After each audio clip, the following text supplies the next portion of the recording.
আসসালামু আলাইকুম প্রিয় ভাই ও বোনেরা, সবাইকে আমার ছাদ বাগানে সুস্বাগতম। বাগান প্রিয় সকল ভাই ও বোনদের জন্য রইল অনেক অনেক শুভেচ্ছা ও শুভকামনা।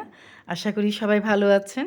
বন্ধুরা, দেখতে পাচ্ছেন আমার ছাদ বাগানের অস্ট্রেলিয়ান আনার কত সুন্দর তাদের রং ও রূপ। মাশাল্লাহ, আজকে দুটো আনার পেরে নিচ্ছে, আজকে তিনটা আনার পেরেছি। দেখেন, বিসমিল্লাহির রহমানির রহিম, সুবহানাল্লাহ, আলহামদুলিল্লাহ। অসাধারণ সুন্দর এবং মজার এই আনার।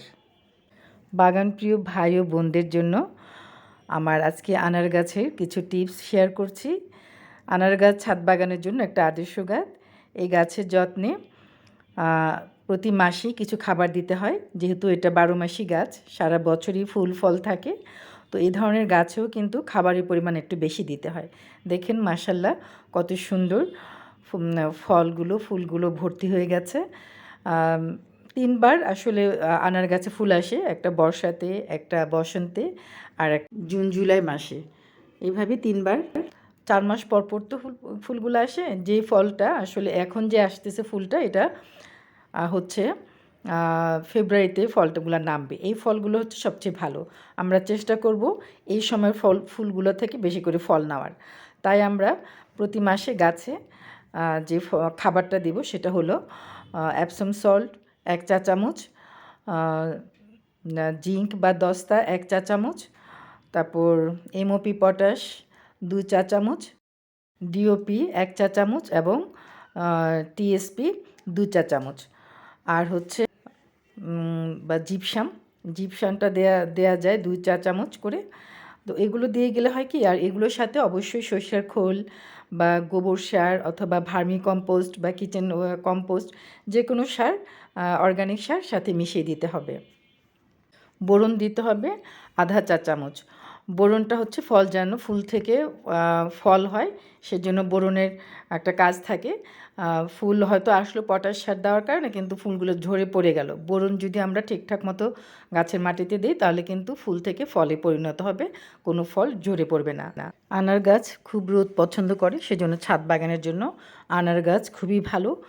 আনার গাছের যে কোনো আনার গাছই, অস্ট্রেলিয়ান আনার, ভাগোয়া আনার, সব আনার গাছই ছাদ বাগানের জন্য আদর্শ গাছ।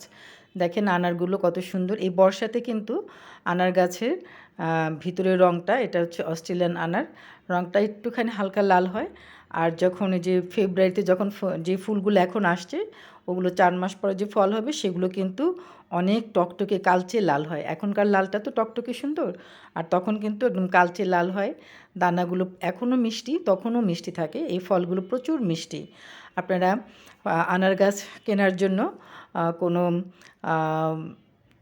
করার দরকার নেই। ভালো আনার কিনে এনে তার বীজ থেকে কিন্তু আপনারা নিজেরই চারা করে গাছ করতে পারেন। আমার এই আনার গাছের চারা আমি বীজ থেকেই, বাজারে কিনে আনা আনারের বীজ থেকে কিন্তু করেছি। দেখেন মাশাল্লাহ, কত সুন্দর টকটকে লাল, যেমনটি লাল তেমনই কিন্তু মিষ্টি, এবং এর যে দানা সেটাও কিন্তু খুবই নরম, খুবই সফট। এটাকে বেদানাও বলা যেতে পারে। যেটা বেদানা তো এই জন্যই বলা হয় যে নরম বীজ যেগুলোর।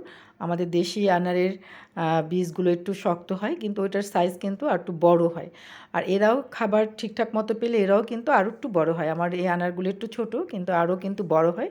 খাবারটা যেহেতু বৃষ্টি যাচ্ছে অনেক দিন থেকেই টানা, ওই জন্য খাবারও ঠিক মতো দেওয়া যাচ্ছে না। আর কম্পোস্টই, তারপর কিচেন কম্পোস্টই বা ভার্মি কম্পোস্টই, সব কম্পোস্টই কিন্তু প্রতি সপ্তাহে গাছে দিতে হবে।